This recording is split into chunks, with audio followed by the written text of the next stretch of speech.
सभी लोग mobile please silent कर लीजिएगा।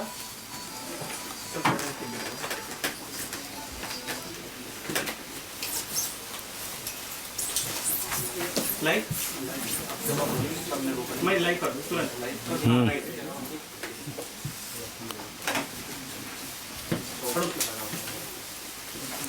साथियों, आज वर्चुअल रैली है भागीदारी परिवर्तन मोर्चा के तरफ से और आज के अतिथिगण हैं हमारे बीच में भारतीय मानव समाज पार्टी के राष्ट्रीय अध्यक्ष माननीय रामधनी बिंद जी, जनता क्रांति पार्टी राष्ट्रवादी के माननीय कमलेश चंद्र चौहान जी, भारतीय वंचित समाज पार्टी के माननीय रामकरण कश्यप जी, साथ में हैं भारत मुक्ति मोर्चा के राष्ट्रीय अध्यक्ष माननीय बामन मेश्राम जी और ऑल इंडिया मजलिसे इत्तेहादुल मुसलमीन के माननीय असदुद्दीन ओवैसी साहब और साथ में है जन अधिकार पार्टी के राष्ट्रीय अध्यक्ष माननीय बाबू सिंह कुशवाहा जी, जो भागीदारी ओवैसी साहब मोर्चा के और साथ में संयोजक भी हैं।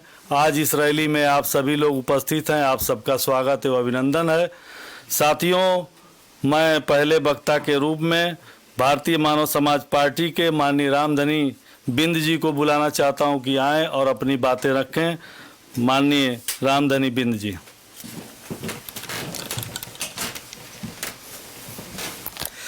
आज भागीदारी परिवर्तन मोर्चा की प्रथम रैली में उपस्थित हुआ हूं। मैं केवट रामधनी बिंद, भारतीय मानव समाज पार्टी का राष्ट्रीय अध्यक्ष। साथियों, अभी मैं कुछ अपना संक्षेप में परिचय देना चाहता हूं।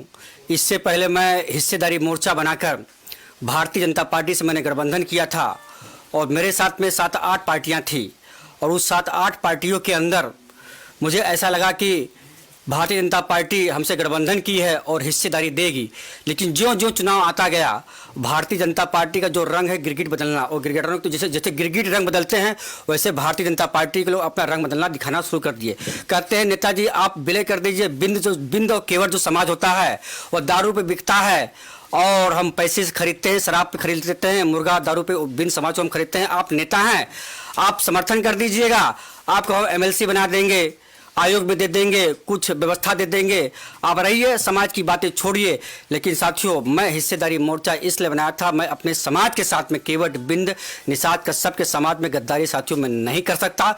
इसलिए मैं हाल ही में भारतीय जनता पार्टी को छोड़ के मैंने कहा था, जब मैंने हिस्सेदारी मोर्चा साथियों मैंने निर्माण किया था, मैं अपने गांव में जन चौपालों में कहता था लोगों से, यह हिस्सेदारी मोर्चा मैं हिस्सा लेने के लिए बनाया हूं। अगर भारतीय जनता पार्टी ने हिस्सा मुझे नहीं दिया अपने समाज के लिए, भारतीय जनता पार्टी के खिलाफ साथियों मैं मोर्चा खोलने के लिए तैयार रहूंगा साथियों। और मैंने वही किया, अपने समाज की बात मानी। मैंने धन दौलत पैसा और तमाम MLC जैसे पदों को लात मार के अपने समाज के लिए आज मैं भागीदारी परिवर्तन मोर्चा में सम्मिलित हुआ हूं। और भागीदारी परिवर्तन मोर्चा में साथियों जो आज़ादी के 74 साल में साथियों किसी ने नहीं किया, जैसे हमारे बाबा भीमराव अंबेडकर जी और माननीय कांसी राम जी के सपनों को पूरा करने के लिए हमारे जैसे 3 शक्तियां होती हैं और वो 3 शक्ति आप लोग के सामने है। माननीय बाबू सिंह कुशवाहा जी, बामन मेश्राम साहब जी, माननीय ओवैसी साहब जी। साथियों, ये 3 शक्ति के आने से भागीदारी परिवर्तन मोर्चा बनने से उत्तर प्रदेश के राजनीति में साथियों एक नया सैलाब आ गया है।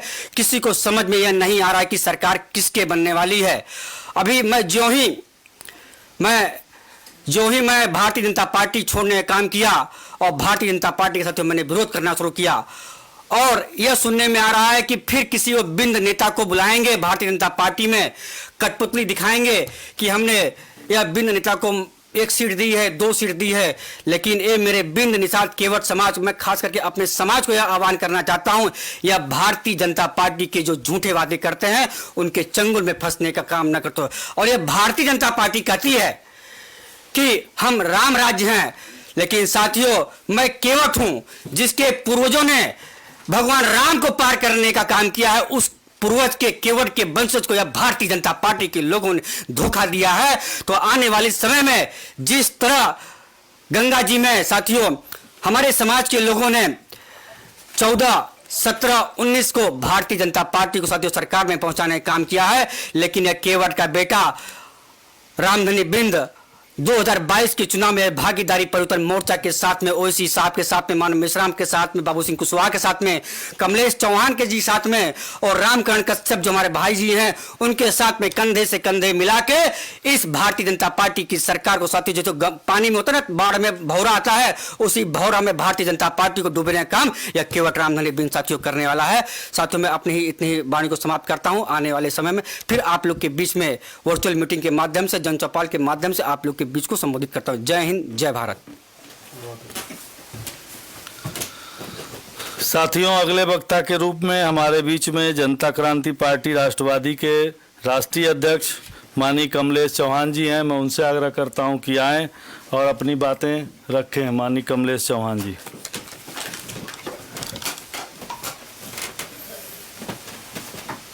आज मैं उन सारे श्रोताओं को सादर प्रणाम करता हूं जो इस भागीदारी परिवर्तन मोर्चा को अपने अपने घरों में बैठ कर के सुनने का काम कर रहे हैं।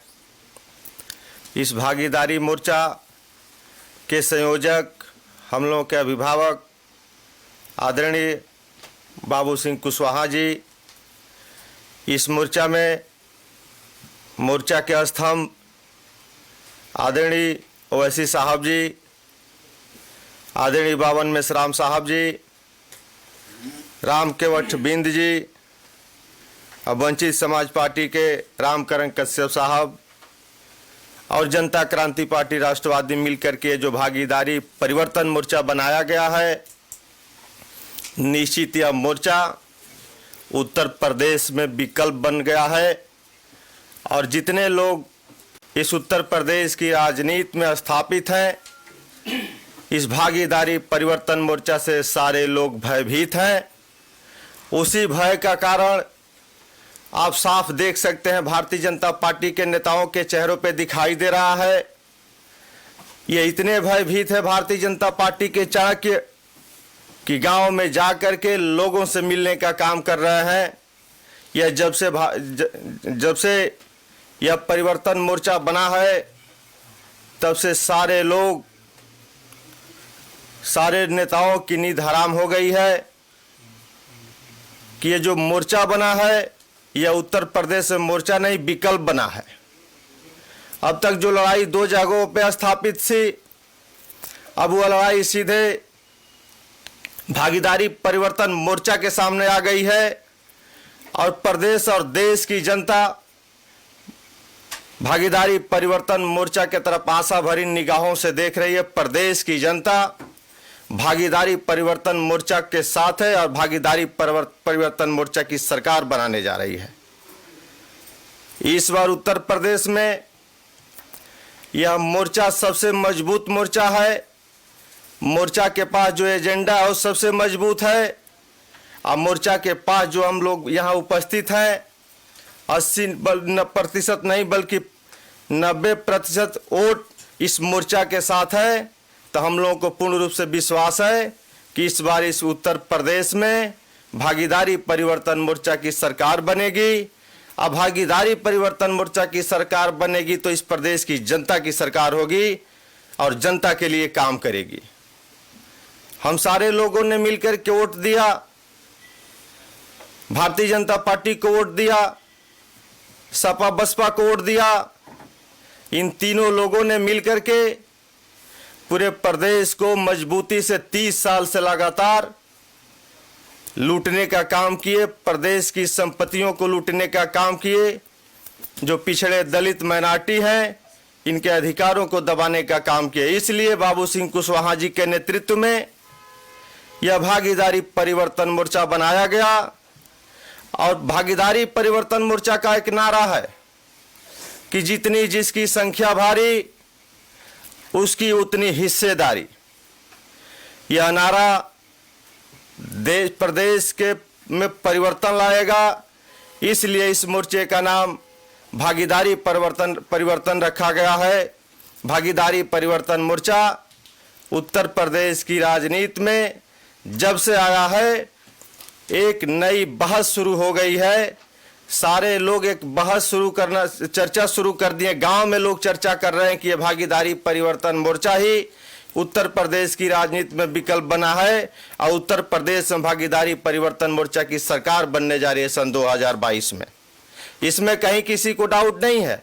तो हम सारे अपने लोगों से, सारे प्रदेश की जनता से, आवाम से हम निवेदन करेंगे कि इस भागीदारी परिवर्तन मोर्चा का साथ दे करके, भागीदारी परिवर्तन मोर्चा का सहयोग करके, भागीदारी परिवर्तन मोर्चा के उम्मीदवार को वोट दे करके भागीदारी परिवर्तन मोर्चा की सरकार बनाएं। तो यह सरकार आपकी सरकार होगी।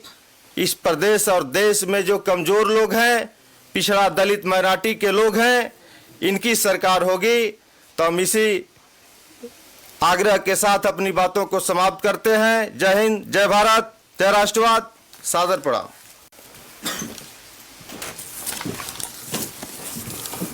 साथियों, अगले वक्ता के रूप में हमारे बीच में हैं भारतीय वंचित समाज पार्टी के राष्ट्रीय अध्यक्ष माननीय रामकरण कश्यप जी।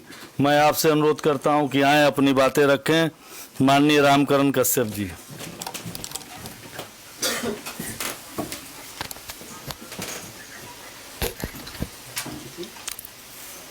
आज वर्चुअल रैली के माध्यम से जो भी लोग मेरे आवाज़ को सुन रहे हैं, सभी को सादर जय भीम। आज वर्चुअल रैली के माध्यम से मैं रामकरण कश्यप, राष्ट्रीय अध्यक्ष भारतीय वंचित समाज पार्टी, आपसे बात कर रहा हूं। भागीदारी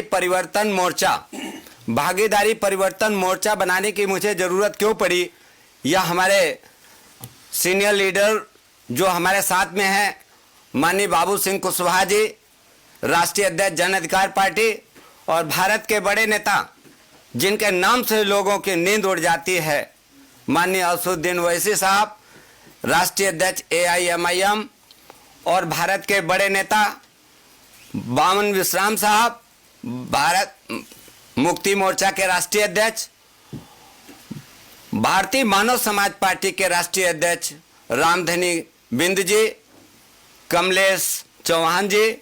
मैं रामकरण कश्यप ये वेदना के साथ कहना चाहता हूं, जो लोग मेरी आवाज को सुन रहे हैं उत्तर प्रदेश के 403 विधानसभाओं में, 350 तहसीलों में, मैं कहना चाहता हूं कि ये पार्टी और भागीदारी परिवर्तन मोर्चा बनाने की जरूरत हम लोगों को इसलिए पड़ी कि उत्तर प्रदेश में आजादी के बाद, जब से ये देश आजाद हुआ, गोविंद बल्लभ पंत पहले मुख्यमंत्री बने थे, लेकिन आज तक दलित, पीड़ित, वंचित, शोषित और माइनॉरिटीज के लोगों को आज तक न्याय नहीं मिल पाया।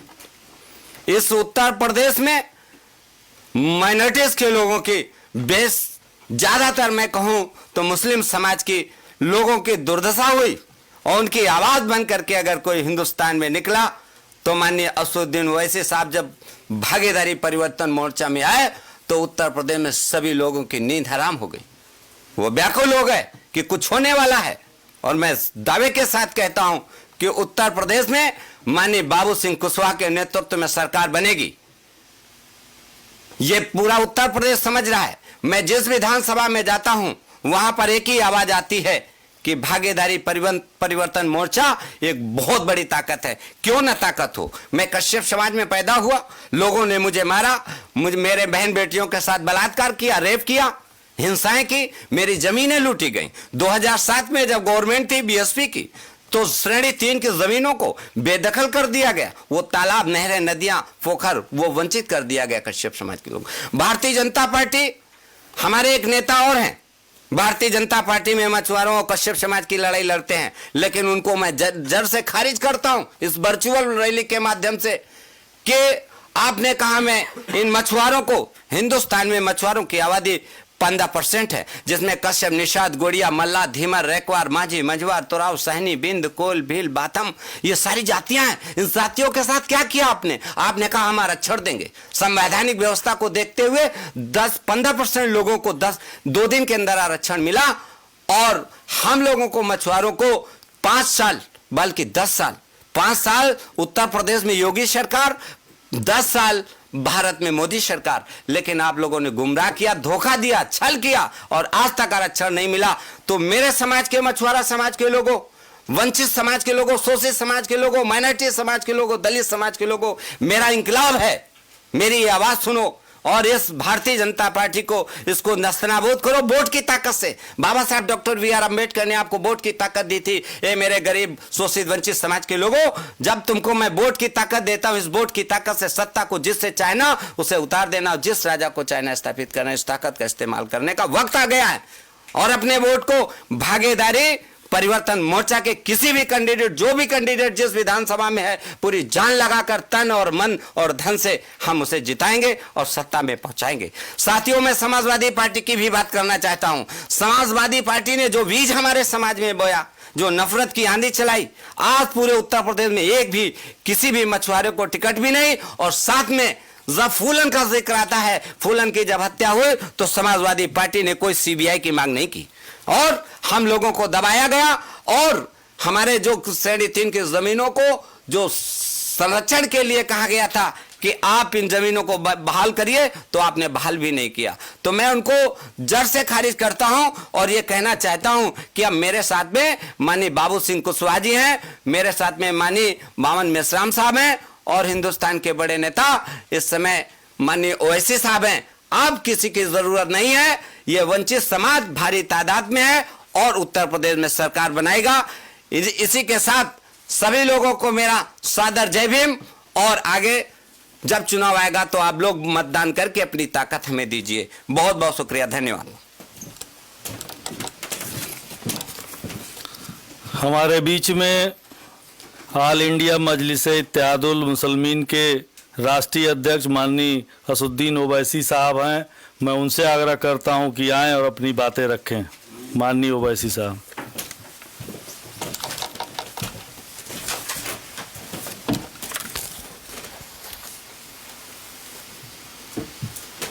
मोहतरम जनाब बाबू सिंह कुशवाहा साहब, जो जन अधिकार पार्टी के सदर हैं, प्रेसिडेंट हैं। मोहतरम जनाब वामन मेश्राम साहब, जो बहुजन मुक्ति पार्टी के अध्यक्ष हैं। जनाब रामधनी बिन साहब, जो भारतीय मानव समाज पार्टी के अध्यक्ष हैं। मोहतरम जनाब रामकरण कश्यप साहब, जो वंचित समाज पार्टी के अध्यक्ष हैं। मोहतरम जनाब कमलेश चौहान साहब, जो जनता क्रांति पार्टी के अध्यक्ष हैं। और आज वर्चुअल रैली से तमाम सुनने वालों को मेरा सलाम, नमस्कार। और जैसा कि आपने अभी सुना कि हम तमाम ने मिलकर हमने ये फैसला किया कि हम जनाब बाबू सिंह कुशवाहा साहब को हमारे इस मोर्चे का कन्वीनर बनाएंगे, भागीदारी परिवर्तन मोर्चा। और हमने ये भी तय किया कि अगर आप तमाम लोगों का आशीर्वाद, आपकी दुआएं, आपका साथ रहेगा तो यकीनन उत्तर प्रदेश में और उत्तर प्रदेश की सियासत में जो वंचित समाज के लोग हैं, जो अल्पसंख्यक समाज के लोग हैं, जो पिछड़ा समाज के लोग हैं, जो दलित समाज के लोग हैं, उनकी नाइंसाफ़ी के ख़ात्मे के लिए, उनको इंसाफ दिलाने के लिए एक विकल्प के तौर पर जो तमाम दीगर पार्टियों से मुख्तलिफ है, हमने एक विकल्प के तौर पर ये एक परिवर्तन मोर्चा बनाया है, जिसमें ये फैसला लिया गया कि अगर आप हमारा साथ देंगे, सत्ता देंगे, तो बाबू सिंह कुशवाहा साहब इस परिवर्तन मोर्चा के पहले मुख्यमंत्री रहेंगे 2.5 साल के लिए। और उसके बाद एक दलित समाज से किसी शख्स को ये जिम्मेदारी मुख्यमंत्री की दी जाएगी। और साथ ही साथ ये भी फैसला लिया गया कि 5 साल में 3 डिप्टी सीएम होंगे जिनका ताल्लुक़ मुस्लिम माइनॉरिटी से होगा, और दीगर पिछड़े समाज के लोग उनको भी डिप्टी सीएम बनाया जाएगा। तो आप ये खुद महसूस कर लीजिए कि ये जो बातें आपके सामने कही जा रही हैं, ना समाजवादी पार्टी, ना बीजेपी, ना बीएसपी, ना कांग्रेस इस तरह के प्लान और एक्शन और कमज़ोर लोगों को उनका जायज़ मुकाम दिलाना, ये हमारा बुनियादी मकसद है। मेरी आपसे अपील है कि आप तमाम लोग उत्तर प्रदेश के इस विधानसभा के चुनाव में बेखौफ होकर और पूरे एतमाद के साथ आप अपना एक एक वोट इस परिवर्तन मोर्चा के उम्मीदवारों के कैंडिडेट्स के हक में इस्तेमाल करें और उत्तर प्रदेश की सियासत में एक नई तारीख आपको और हमको लिखना है। आज लोगों को बहकाने के लिए मीडिया के ज़रिए ये पैगाम दिया जा रहा है कि बाइपोलर कॉन्टेस्ट है। मैं शुरू से कह रहा था कि जब कैंडिडेट्स का नाम का ऐलान होगा तभी इलेक्शन शुरू होगा, और हमारी बात आज सच साबित हुई है। समाजवादी पार्टी आरएलडी का अलायंस क्या सेकुलरिज्म के ऊपर बनाया गया? हरगिज़ नहीं बनाया गया है। हसनपुर से ये अलायंस का कैंडिडेट, उसका ताल्लुक आरएसएस से है। प्रतापगढ़ से जिसको उम्मीदवार या कैंडिडेट बनाया गया, क्या वो जो डीवाईएसपी की हत्या की गई, क्या उसमें उसका रोल नहीं था? क्या समाजवादी पार्टी में एक ऐसा शख्स नहीं है जिसने हिंदू वाहिनी जैसी एक तंजीम के साथ रहते हुए अपने एक भाषण में कहा था कि कब्रिस्तान से महिलाओं की लाशों को निकालकर उनकी अस्मत रेजी की जाएगी? आज वो समाजवादी पार्टी में है। मुजफ्फरनगर ज़िले में इनके पास हिम्मत नहीं है कि किसी एक मुस्लिम माइनॉरिटी को टिकट दिया जाए। मैं मुस्लिम माइनॉरिटी अल्पसंख्यक समाज के लोगों से ये दर्दमंदाना अपील कर रहा हूँ कि यकीनन आप उन पार्टी में है, मगर आपकी बेबसी, आपकी तकलीफ़, आपके रोते हुए वीडियो देखकर हमको बड़ी तकलीफ़ होती है। मैं आपसे अपील कर रहा हूँ, आइए इस परिवर्तन मोर्चा का साथ दीजिए। आप टिकट के लिए इन लोगों के घर पर जाकर, इनके ऑफिस पर जाकर आप भीख मांग रहे हैं। आप आइए इस परिवर्तन मोर्चा का साथ दीजिए, जहां पर हम टिकट दे रहे हैं। पूरे कमज़ोर तबक़ात के लोग, पूरे मज़लूम मिलकर ये तय करे हैं कि अब नाइंसाफ़ी नहीं होगी। सही मानों में सामाजिक न्याय की लड़ाई, सही मानों में सेकुलरिज्म को जिंदा रखने की लड़ाई, सही मानों में जो बाबा साहेब अम्बेडकर का ख्वाब था कि जब उन्होंने संविधान में कहा था कि लिबर्टी यानी आज़ादी, जस्टिस यानी इंसाफ, फ्रेटर्निटी यानी भाईचारगी, ये चीज़ों को हमको इस्तेमाल करना है। और मैं आपसे अपील कर रहा हूँ कि अगर आप भाईचारगी को कामयाब करना चाहते हैं, अगर आप इंसाफ को कामयाब करना चाहते हैं, अगर आप आज़ादी की लड़ाई में जो हम सबको मिलना है, तो आपसे अपील कर रहा हूँ कि बाबू सिंह कुशवाहा के हाथ को मजबूत करिए। जन अधिकार पार्टी इसका हिस्सा हैं।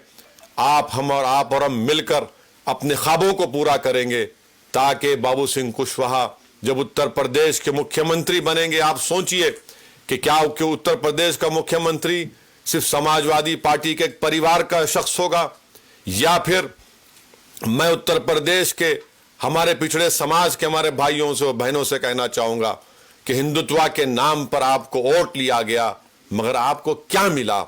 आपको ठाकुरवाद मिला। मैं अल्पसंख्यक समाज के मुसलमानों से अपील कर रहा हूं कि आपको समाजवादी और सेकुलरिज्म के नाम पर वोट लिया गया, मगर आपको क्या मिला? आपने 2012 से समाजवादी को सत्ता दी, मगर आपको समाजवाद के नाम पर सिर्फ एक परिवार का राज मिला। मैं हमारे दलित भाइयों से पूछना चाह रहा हूं, आपको अपनी खामोशी तोड़ना पड़ेगा। आप कल तक देख रहे थे कि क्या हमारे पास कोई विकल्प है आपके पास, वामन मिश्राम के रूप में है। आइए इनका साथ दीजिए। कश्यप समाज के मैं भाइयों और बहनों से अपील करूंगा कि आप हमारे कमलेश, हमारे रामकरण साहब का आप साथ दीजिए। आपने उनकी जबान से सुना कि कैसी तकलीफ का उन्होंने इज़हार किया।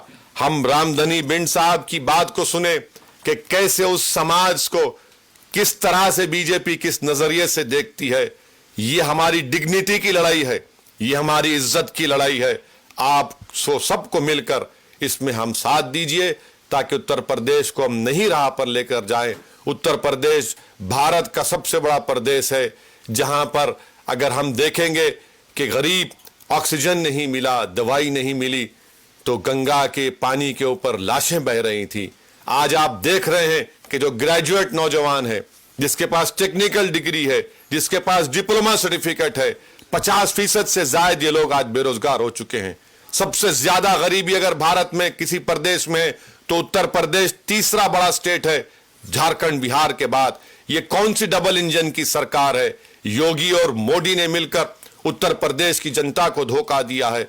ये समाजवादी पार्टी के लोग बोलेंगे भाजपा को रोकना है, वोट दो। बीजेपी के लोग बोलेंगे मुगलों को हराना है, वोट दो। हम भागीदारी परिवर्तन मोर्चा के लोग आपसे कह रहे हैं उत्तर प्रदेश को कामयाब करना है, उत्तर प्रदेश के सामाजिक न्याय को कामयाब करना है, उत्तर प्रदेश के भाईचारगी को बहाल करना है, उत्तर प्रदेश के तमाम कमजोर तबकात को ताकत दिलाना है। इसलिए आप इस भागीदारी परिवर्तन मोर्चा के हक में अपना वोट देकर उत्तर प्रदेश में एक नई तारीख और एक इनकलाब को बर्पा करिए। बाबू सिंह कुशवाहा साहब की लीडरशिप में जो काम किया जा रहा है, बहुत बहुत शुक्रिया।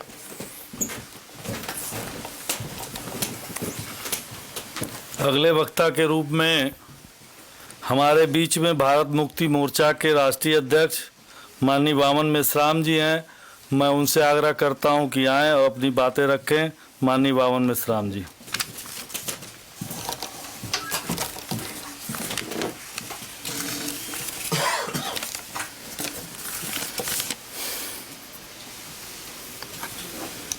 साथियों, आज भागीदारी परिवर्तन मोर्चा के द्वारा ये वर्चुअल कार्यक्रम आयोजित किया गया है। वर्चुअल कार्यक्रमों का आयोजन ये अब आचार संहिता का भाग और हिस्सा हो गया है।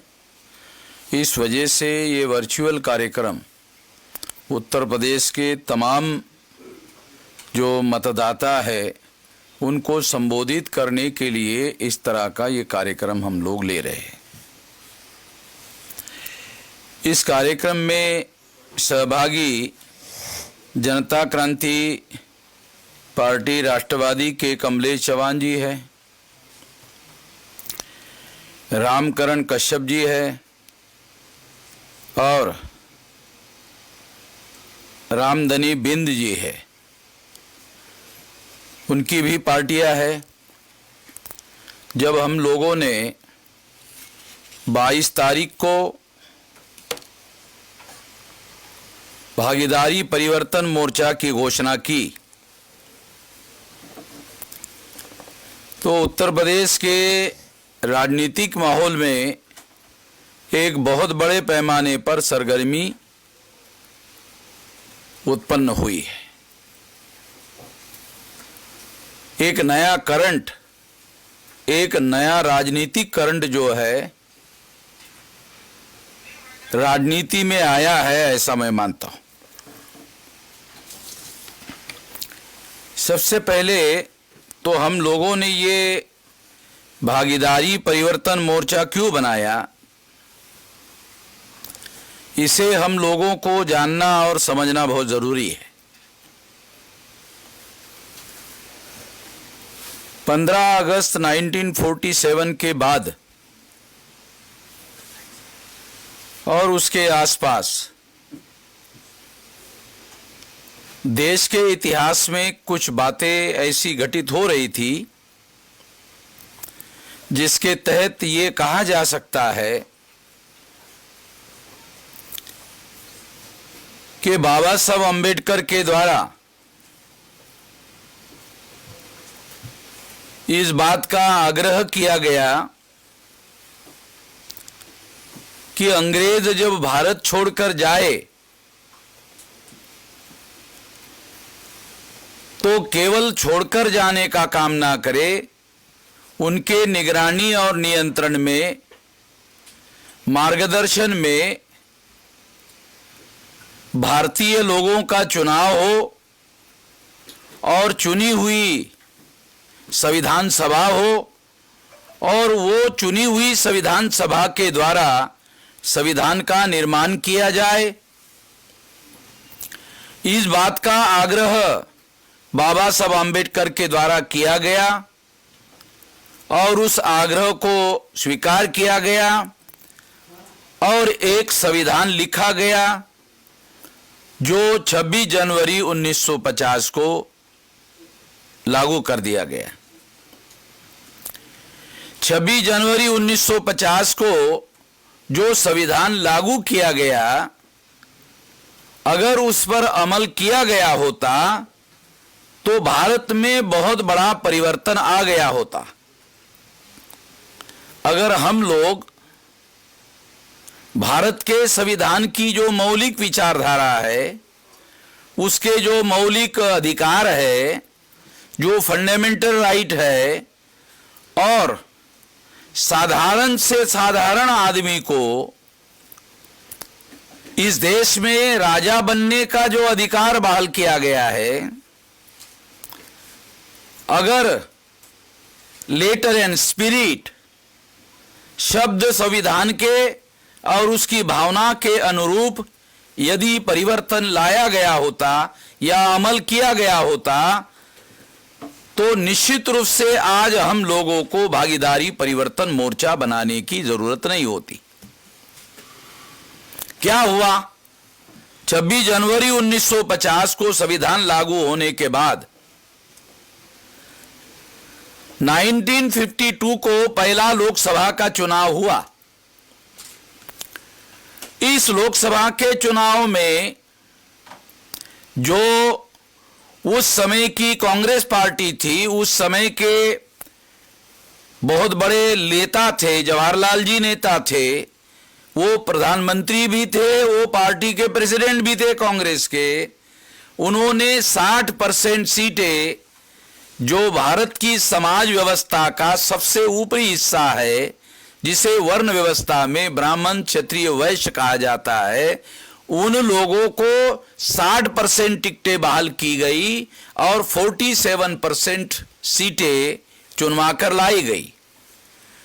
22.5% एससी और एसटी के लोगों को उन्होंने बाद में चुनाव के बाद मिलाकर उन्होंने भारतीय समाज व्यवस्था में जो सबसे ऊपर के हिस्से में काम करने वाले लोग हैं, उनका हजारों साल से वर्चस्व है, उन लोगों के नियंत्रण में भारत के पहले संसद का नियंत्रण हुआ।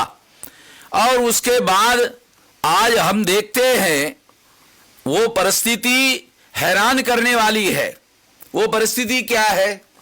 हम देखते हैं कि लोकतंत्र जो 4 पिलर पर खड़ा है, जिसमें विधायी का, जहां कानून बनाने का अधिकार है, वहां 5-5 नेशनल लेवल की पार्टियां, आज चुनाव आयोग के द्वारा रजिस्टर्ड नेशनल लेवल की पार्टियां, विप्र, जिसको विप्र समाज कहा जाता है, जिसको ब्राह्मण समाज कहा जाता है, उनके नियंत्रण में है, जिनकी संख्या इस देश में 3.5% है। और 3.5% लोगों के 5 नेशनल लेवल की पार्टियां है, उन लोगों का विधायिका पर नियंत्रण है। विधायिका पर नियंत्रण का मतलब होता है कानून बनाने वाली सारी संस्थाओं पर नियंत्रण, तो उन्होंने अपने हिसाब के कानून बनाए। दूसरा है कार्यपालिका, जिसमें आईएएस, आईपीएस, आईआरएस अधिकारी जो इंडियन एडमिनिस्ट्रेटिव सर्विसेज को चलाते हैं। इसमें मंडल कमीशन के बाद हम कह सकते हैं कि 5.4% ओबीसी के लोग आ गए हैं। मगर रोहिणी कमीशन जो नरेंद्र मोदी ने बनाया है, उसका जो अंतरिम रिपोर्ट आया है, उस रिपोर्ट के अनुसार ये बताया गया है कि जो एमबीसी वर्ग के लोग हैं, उनका इंडियन एडमिनिस्ट्रेटिव सर्विसेज में 0% है। हैरान करने वाली बात है। इंडियन एडमिनिस्ट्रेटिव सर्विसेज में उन लोगों का 0% है। ये जो 5.4% ओबीसी के लोग आज दिखाई दे रहे हैं, वो भी मंडल कमीशन लागू होने के बाद का डेवलपमेंट है। तो इस तरह से कार्यपालिका पर भी उन्हीं लोगों का नियंत्रण है। ये संविधान में जो लिखा हुआ है उसके विपरीत बात है। तीसरा पिलर है जुडिशियरी, जिनको भारत के संविधान का इंटरप्रिटेशन करने का अधिकार है, इतना मौलिक अधिकार है, और इंटरप्रिटेशन के आधार पर वो कानून और संविधान लिखने का काम तक कर सकते हैं, इतना बड़ा अधिकार उनके पास है। और हाई कोर्ट और सुप्रीम कोर्ट में जो एससी एसटी ओबीसी माइनॉरिटी के लोग हैं, उनका एडेक्वेट रिप्रेजेंटेशन हमें दिखाई नहीं देता, पर्याप्त प्रतिनिधित्व दिखाई नहीं देता। ये आंकड़े सरकार के हैं जिसके आधार पर मैं आप लोगों को बता रहा हूं। और चौथा पिलर है वो है मीडिया। मीडिया 4 प्रकार का है, इलेक्ट्रॉनिक मीडिया है, प्रिंट मीडिया है, ट्रेडिशनल मीडिया है और होकल मीडिया, जैसे मैं बोल रहा हूं, भाषा का उपयोग कर रहा हूं, जो भाषा मुझे आती है उसका उपयोग कर रहा हूं। हमारे बहुत सारे लोग हैं, हम जिस समाज को बिलोंग करते हैं, उनको बहुत सारी शुद्ध भाषा भी बोलना नहीं आता है, ये हमारी दिक्कत है। अगर हम भोजपुरी एरिया में या अवधी के एरिया में जाए तो उनको अगर शुद्ध हिंदी में बोलने के लिए कहा जाए तो बहुत दिक्कत होती है।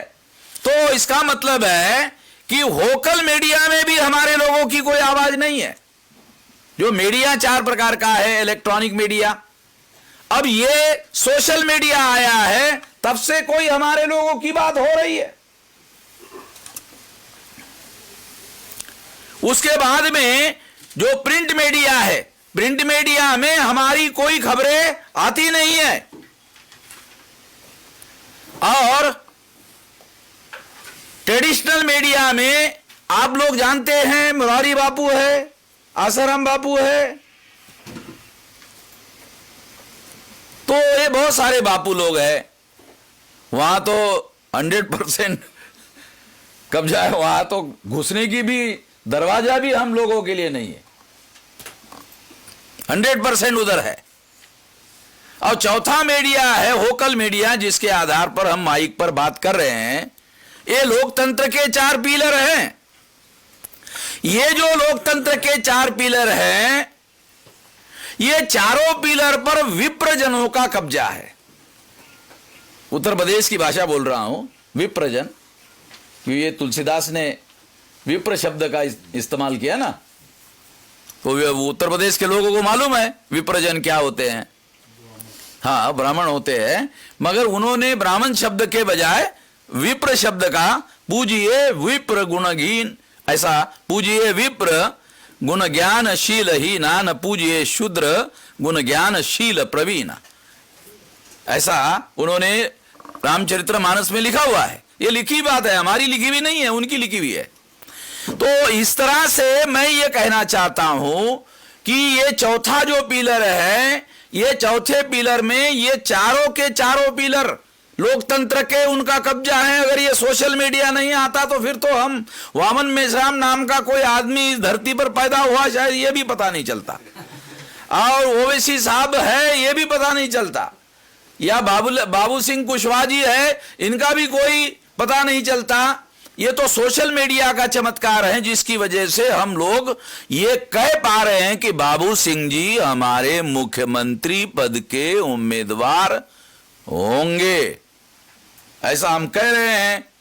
और जिस दिन प्रेस कॉन्फ्रेंस हुई हमारी 22 तारीख को, तो अभी हमारा कितना 6 लाख 6.5 लाख हो गया, 6-7 6.5 लाख लोगों तक गया वो प्रेस कॉन्फ्रेंस की जो आवाज है। वही हिसाब हमारे केवल आपके अलग, बाबू सिंह जी के अलग, हमारे इस पर 6.5 लाख लोगों तक आवाज पहुंची। तो इसका मतलब है कि अभी हमारी आवाज जो है बिल्कुल भी लोगों तक नहीं पहुंच रही है, ऐसा नहीं है। अभी बहुत बड़े पैमाने पर, और 20,000 से ज्यादा शेयर है। अब 20,000 से शेयर का मतलब है 2 करोड़ से ज्यादा।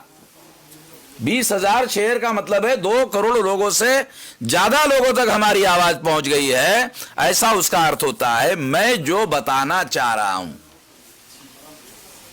मैं क्या बताना चाह रहा हूं, ये कब्जा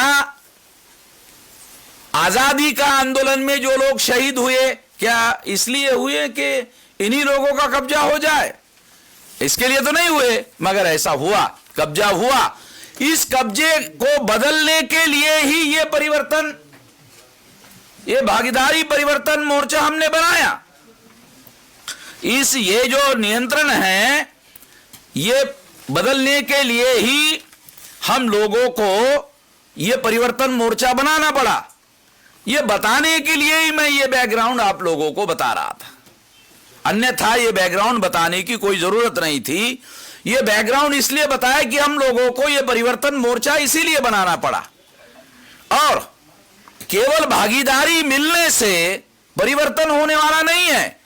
भागीदारी मिलने से परिवर्तन नहीं होगा, सत्ता पर नियंत्रण करने से परिवर्तन होता है, भागीदारी से परिवर्तन नहीं होता है।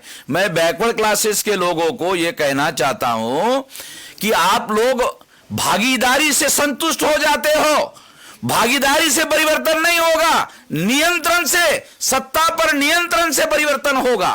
तो ये करने के लिए हमने अलग से ये गठबंधन बनाया। इस गठबंधन को आप लोग समर्थन देंगे, इतना ही मैं कहना चाहता हूं। धन्यवाद।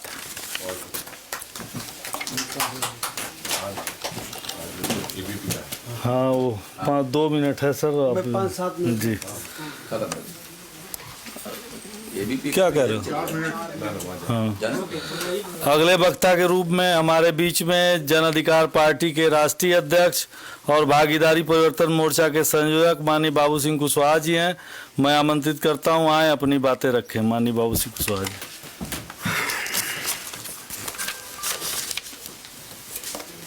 साथियों, मेरे साथियों ने सारी बातें आप लोगों के बीच में कह दी हैं। हमारे बीच में उपस्थित आदरणीय ओवैसी साहब, मेश्राम साहब, रामकरण कश्यप साहब, केवट रामधनी बिन जी, कमलेश चौहान साहब। साथियों, जो बातें हमारे साथियों ने कही हैं, उन्हीं बातों से अपने को जोड़ते हुए कुछ 4-5 मिनट में मैं भी अपनी बातें कहना चाहता हूं। मोर्चे के बारे में कि मोर्चा बनाने की ज़रूरत हमें क्यों पड़ी, उसका जो मूल उद्देश्य है वो सबसे पहले ओवैसी साहब ने और जो हमारे साथियों ने कि अगर हमें इस देश में अपना हिस्सा लेना है, हक लेना है, तो हमें सत्ता पर पहुंचना पड़ेगा। जिन लोगों की सत्ता में भागीदारी नहीं होती, पहुंच नहीं होती, उन लोगों को कभी भी हक हिस्सा नहीं मिलता।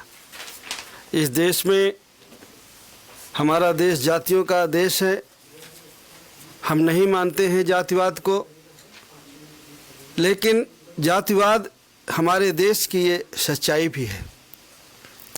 हमने ये देखा है कि इस देश में जिन जातियों को राजनीति में हक हिस्सा नहीं मिला, वो जातियां धीरे धीरे गुलाम और लाचार होकर के रह गई। इसलिए हमारी ये ज़रूरत है कि जो हमारा हक हिस्से में काम करे, जो हमारी चाहत को पूरा करने की दिशा में काम करे, जिसके मन में ये धारणा हो कि हमें वीकर सेक्शन के लिए काम करना है, पिछड़े के लिए काम करना है, दलित के लिए काम करना है, अक़लियत के लिए काम करना है, किसान के लिए काम करना है, मजदूर के लिए काम करना है। जिसके मन में ये चाहत हो कि जिसका हिस्सा जितना बनता है उसे हम दें, ऐसे लोगों को जब तक हम सत्ता में नहीं भेजेंगे, तब तक हमारा और हमारे आने वाली पीढ़ी का विकास नहीं होगा। मैं तो अपने साथियों से अक्सर यही बात कहता हूँ कि ये लड़ाई हमारी अकेले की नहीं है, हमारी आने वाली पीढ़ी की है। अगर हमें चाहते हैं कि हमारी आने वाली जो पीढ़ी है वो इज्जत सम्मान से इस देश में जिए, उन्हें भी सरकारी नौकरियों में जाने का मौका मिले, जो उनका इस देश में हिस्सा बनता है वो मिले, तो हमें अपने वोट का सही प्रयोग करना पड़ेगा। बाबा साहब अम्बेडकर ने जो हमें वोट का अधिकार दिया है और वोट के बारे में कहा भी है उन्होंने कि वोट ये वो तलवार है कि इसका सही इस्तेमाल करेंगे तो दुश्मन का गला काट देंगे और अगर गलत इस्तेमाल करेंगे तो अपना गला काटेंगे। चौधरी चरण सिंह जो किसानों के नेता थे, हमारे देश के प्रधानमंत्री भी रहे हैं, जब वो किसान भाइयों के बीच में जाते थे तो अक्सर एक बात कहते थे कि ए मेरे किसान भाइयों, आपकी एक आँख खेत में हो तो आपकी दूसरी आँख विधानसभा और लोकसभा में हो, क्योंकि आपके हित का कानून विधानसभा और लोकसभा में बनता है। किसान को खाद सस्ती मिलेगी कि महंगी मिलेगी, इसका फैसला और कहीं नहीं होता। चाहे लेटे लेटे जाइए, चाहे खड़े खड़े जाइए, उसका फैसला वो लोग करते हैं जिसको आप आने वाले चुनाव में वोट दे करके लखनऊ की विधानसभा में भेजेंगे और जब लोकसभा का चुनाव होगा दिल्ली की लोकसभा में भेजेंगे। इसलिए मैं ये चाहूँगा कि जिन लोगों ने, हम लोगों ने मिल करके ये भागीदारी मोर्चा बनाया है, सबकी चाहत को समझ करके बनाया है। वैसे भी लोग कहते हैं, कुरान में भी है कि मजलूम मजलूम मिल करके जालिम का मुकाबला करते हैं, और हम जितने लोग हैं मजलूम लोग हैं और ये मजलूमों का संगठन है। और ये मजलूमों का संगठन इस समय इतना मजबूती के साथ उत्तर प्रदेश में खड़ा है कि और कोई ताकत इसका मुकाबला नहीं कर सकती है। अगर आपने अपना वोट का सही प्रयोग किया, आने वाले 10 तारीख में या उसके बाद 7 चरणों में आपने भागीदारी परिवर्तन मोर्चा के प्रत्याशियों को अपना वोट और सपोर्ट दे करके उनके निशान की सामने वाली बटन को दबा करके विजयी बनाया, तो निश्चित तौर पर भागीदारी परिवर्तन मोर्चा की सरकार होगी और हमारा और हमारे बच्चों का भविष्य उज्जवल होगा। बहुत बहुत धन्यवाद। नमस्कार।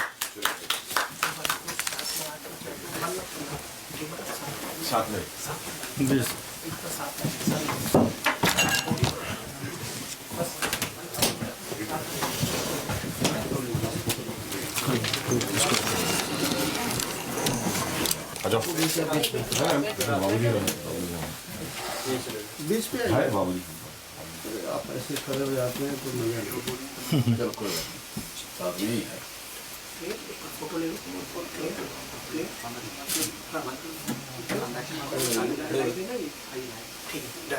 हो गया? ये मैंने आपसे कहा था